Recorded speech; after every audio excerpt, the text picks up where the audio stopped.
Bhakti Sharma was born in India and grew up in a city called Udaipur, the city of lakes, nestled in the mountains of the Thar Desert.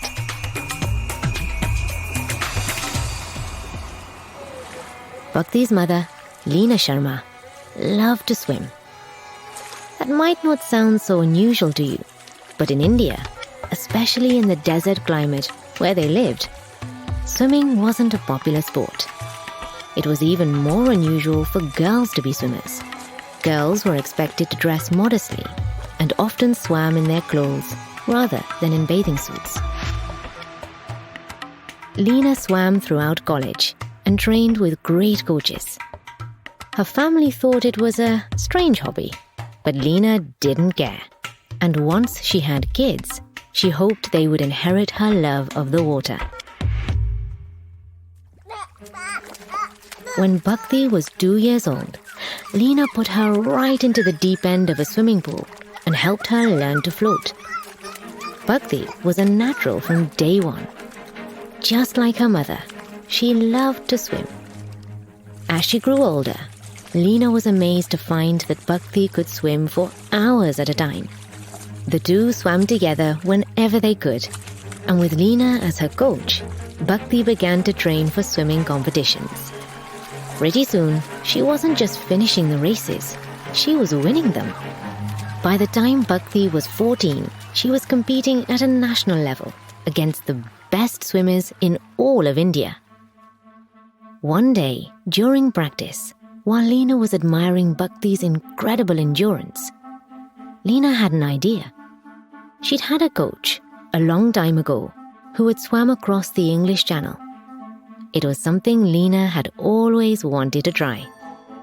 The English Channel is the part of the Atlantic Ocean that separates England from France. It varies in width, but at its narrowest point, it's still 21 miles across. People call it the Mount Everest of swimming, as it's known for fast currents, big waves, and unpredictable weather.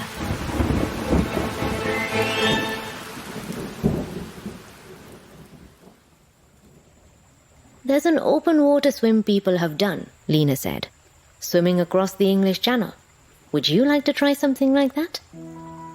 Bhakti loved a challenge, reaching deep inside of herself, practicing to learn something new. It meant that every day she was getting a little better and a little stronger as a person. She also knew that if she did something unusual, like swimming the English Channel, and succeeded, that people would see that Indian girls can do big things, and maybe other girls would be inspired to try for their own dreams. So, Bhakti knew right away. Her answer was, why not? You had to be 16 to swim the English Channel, so that gave Bhakti 2 years to train. 2 years might sound like a long time, but there were so many skills Bhakti needed to learn. There were only a few swimming pools in Udaipur, and they usually closed in winter. So Leena had to set up special arrangements for Bhakti to keep swimming in the colder months. Hopefully, the cold pool water in the winter would help prepare Bhakti for the chilly temperatures of the Atlantic Ocean too.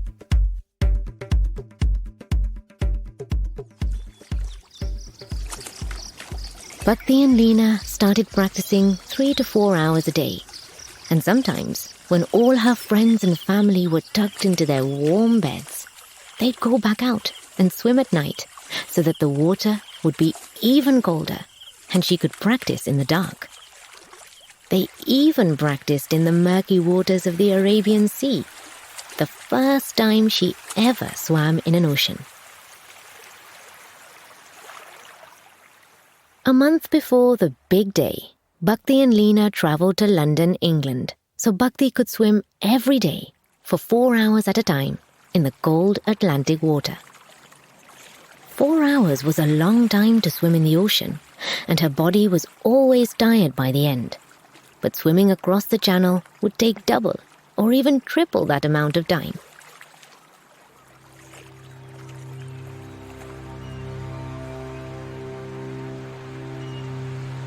Finally, The day she'd been working towards had arrived. Bhakti stood on the dock overlooking the channel. It was 3 o'clock in the morning. Everything was dark. She could barely see the water or where she was headed, but she took a deep breath and dove in.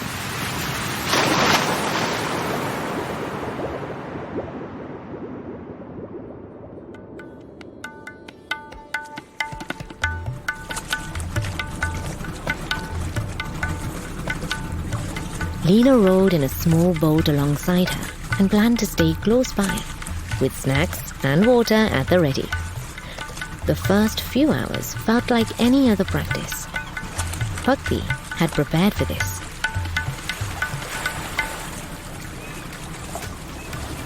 But soon, it began to feel a little different. She had never swum so long. She was exhausted, and she was only halfway there. The waves were rough, sometimes 6 or 7 feet tall, and the water was very cold. Even pausing to break, the waves rocked her violently forward and back, so she had to keep actively treading water. Finally, after the 10th straight hour of swimming, Bhakti saw something in the distance. Land! She could actually see France. Bhakti was tired in a way she had never been before, but the sight energized her. She could reach the shore before her 11th hour. Bhakti swam towards a buoy up ahead, excited to have a marker to reach. She swam and swam, but when she looked up, the buoy wasn't getting any closer.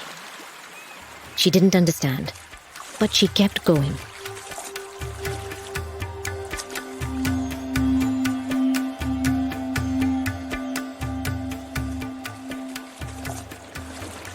After the 11th hour had passed, she paused. The shore seemed to be getting farther away. What was going on? The boat captain was worried. He could tell the currents were too strong.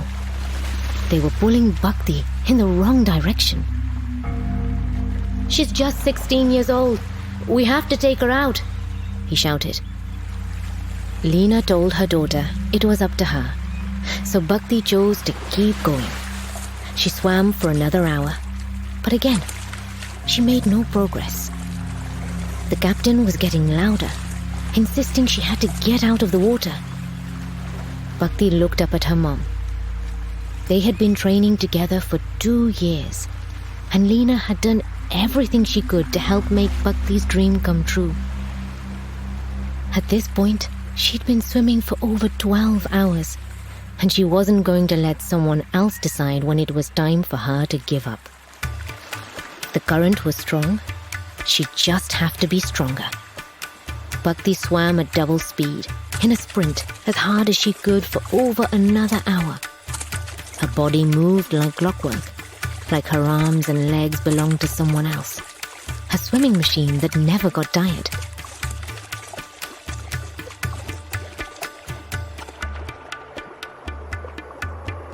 And finally, her feet brushed the sand below. She'd done it. At 16 years old, she swam from Dover, England to Calais, France, over 13 hours and 55 minutes. Leena surprised Bhakti with her favorite treat, a chocolate rose. Bhakti peeled the red foil away, and the chocolate melted in her mouth, salty from the ocean water. She thought about what she had just done, and though her body felt numb and weak as she climbed into the boat, she had never felt happier.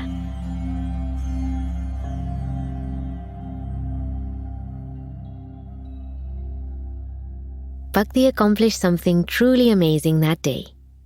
But I bet you can guess, she wasn't the type to stop dreaming. Bhakti made a new goal to swim in all 5 oceans of the world and the 7 seas. She'd already done the Indian Ocean and the Atlantic, and over the next year she traveled to swim in the Gulf of Mexico, the Pacific Ocean, and the Mediterranean Sea.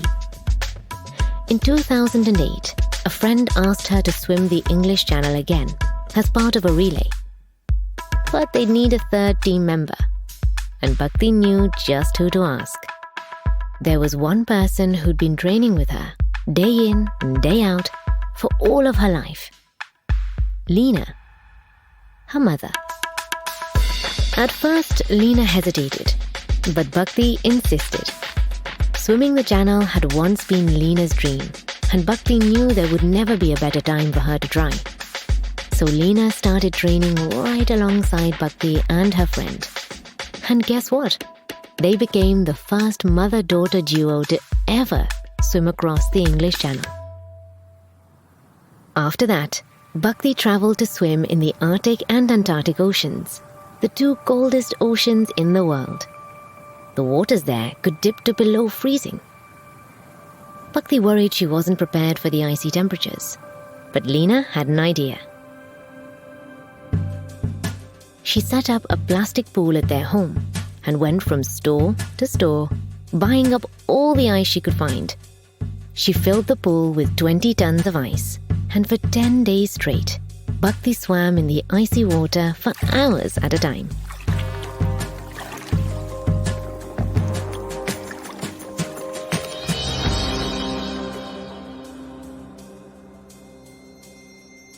When she was finally ready, Bhakti and Leena made the long journey to the South Pole.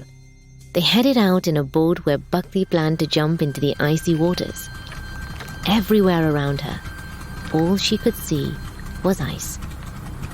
It was beautiful and terrifying all at once. The water hit her skin like 1,000 needles. The cold was like nothing she'd ever experienced. And beyond cold, the water was thick and heavy. The high salt content made every stroke harder and harder to pull. Within the first minute of swimming in the Antarctic Ocean, Bhakti's legs and arms went completely numb. She didn't know what to do. Her mum was there in the boat, ready to pull her out if she needed to, but Bhakti kept on paddling, determined to go forward.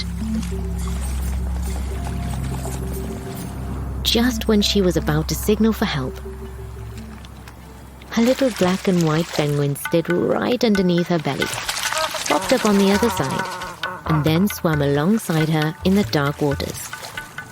Bhakti laughed. She took it as a sign from the universe. Right when she was about to give up, here was a little helper to keep her going. Her own personal cheerleader from the Antarctic. Bhakti Sharma swam for a total of 41 minutes, and the little penguin stayed with her almost the whole way. That day, she became the youngest person to ever swim all 5 oceans. She was also the youngest and the only Asian woman to ever swim in the Antarctic Ocean. And she learned she had stayed in the cold, icy water longer than anyone else in the world. Bhakti truly made a name for herself that day. She became a role model for girls who might want to try something new, something hard, or unusual. But behind all of her records and all of her success was her own role model, her mother, Leena.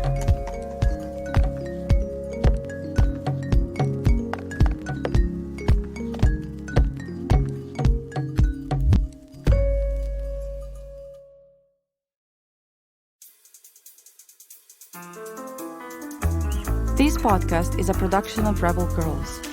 It's based on the book series Goodnight Stories for Rebel Girls. This story was produced by Haley Dapkus, with sound design and mixing by Mumble Media. It was written by Emily McMahon-Wattez, fact-checking by Joe Rhatigan, narration by Bhavnisha Parmar.